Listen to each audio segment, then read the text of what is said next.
Mga kapuso, huwag pong kalimutan na magdala ng mga panangga sa ulan, lalo't malaking bahagi ng bansa ang uulanin bukas. Base sa rainfall forecast ng Metro Weather, umaga pa lang maulan na sa Luzon.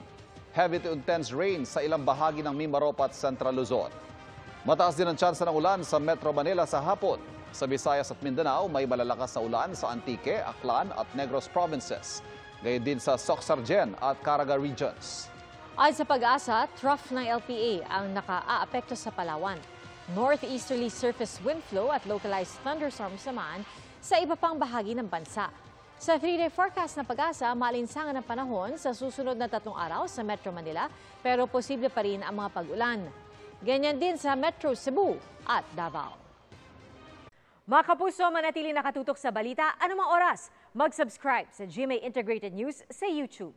At sa mga kapuso abroad, samahan niyo kami sa GMA Pinoy TV at sa www.gmanews.tv.